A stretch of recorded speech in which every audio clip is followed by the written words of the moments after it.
How do you go on living with that? How do you, I mean, I think it's suppressed a lot of times, and I think it comes out in nightmares. You have nightmares?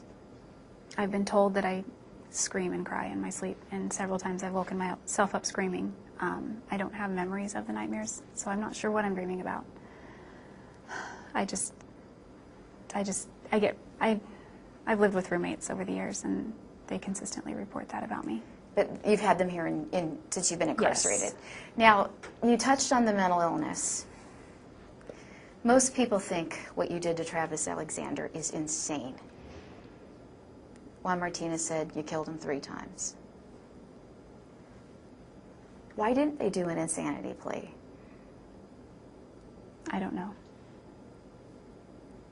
Don't you think the jury would have really believed that? I mean, after looking at all of the evidence, why? You even said you don't know, you've kind of dabbled and, you feel that you have several things going on with your psyche. Yeah, I don't know why that decision was made. I really don't. You realize people look at you and you're slender and svelte and this tiny waif of a woman on trial, and they are baffled how you could have done that to a man of Travis's size. I think when you get into a fight or flight situation and the adrenaline kicks in, you gain extra strength.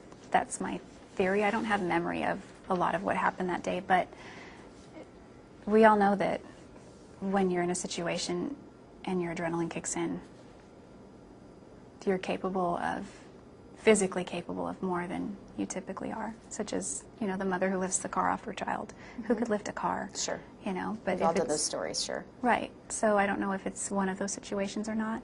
I know that, I don't remember it, but I know that it happened. And if you could go back to a younger version of Jodi, what would she say right now? How would she make her life different? what age are we talking? I don't know. When do you think it all started to go badly for you? Do you think it was when you left home at 15? Do you think that was kind of the turning point? Because, listening to the defense today, they claimed you were abused and neglected, and basically your family turned away from you very early is what they claimed. It was more like emotional neglect. I don't know that I would take back those experiences, even though they weren't great, because I felt like the trajectory of my life prior to meeting Travis was on a good path. And even though my parents and I had differences, I thought that I had put it behind me. And this case has brought up so many issues that we still had unresolved. There are so many points in time where I could say, this is where it changed, or this is where it changed. Mm-hmm. So it's difficult to pinpoint that moment, because even right up to the day, things could have been done differently. Mm-hmm. Mm-hmm. Now, you mentioned your mom had a letter. She was prepared to read in court, and she wanted to read for you. What did that letter say? She only told me some of the elements, basically just listing all of the qualities she felt were redeemable about me, things I've done to help other people. Like what? What does your mom think is redeemable about you? She wanted to talk about the ways I help people in here. I help them sometimes with letters to the court. I've helped them learn sign language occasionally. She wanted to talk about, I feel like I'm tooting my own horn when I say all this. So I asked you the question, so toot away, Well, I feel uncomfortable, but I've done things to help people. And right. I tell my mom. Your mom didn't get to say this in court, so I'm giving you the opportunity now to tell America what your mom didn't get to say. So feel free. I haven't seen the letter, but some of my good deeds, I'd rather just keep them anonymous. So I think she was more about, she wanted the jury to know that about me, those things. Yeah, she's hurting, isn't she? Very much. I see it in court. I see it. Yeah. Yeah, she's hurting. I think our time is up. If you had one thing that you could say to anyone out there other than victims of domestic violence, more like Travis's family or your haters or something along those lines, what would it be, and what would you say? Well, I'd say two different things to those groups.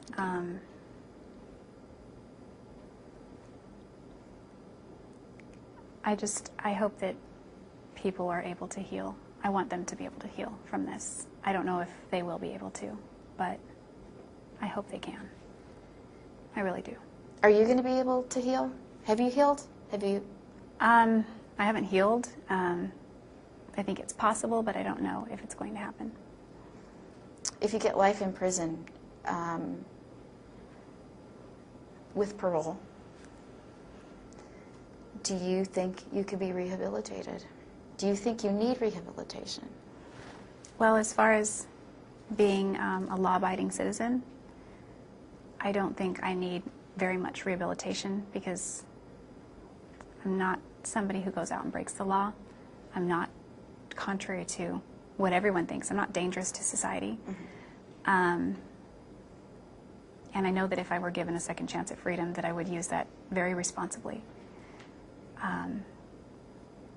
But if I spend 25 years in prison and then have that opportunity, certainly there would be some kind of rehabilitation needed, depending on where society is in that time period in the future. Sure.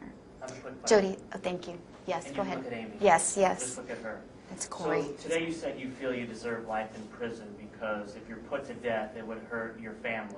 And you feel you have more contributions you can make to inmates in prison. But you have devastated Travis Alexander's family, and you have robbed society of the contributions he would make. Why do you feel you deserve more than Travis Alexander and his family? I don't know that I do deserve it. I just know that my family doesn't deserve the pain. Travis's family doesn't deserve the pain either. Mm-hmm. But I don't know that I can do anything to change it. If I could, I would. And I wish that I knew how, so that I could do that. Do you think that you deserve to die, but you don't want to put your family through it? Is that what I'm hearing here?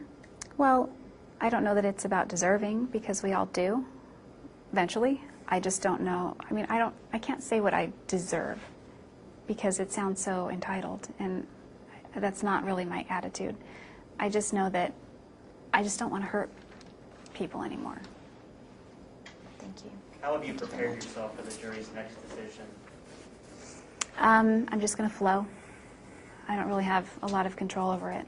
So it's whatever's going to happen, I just have to take it day by day. Thank you. You're welcome. Thank you very much.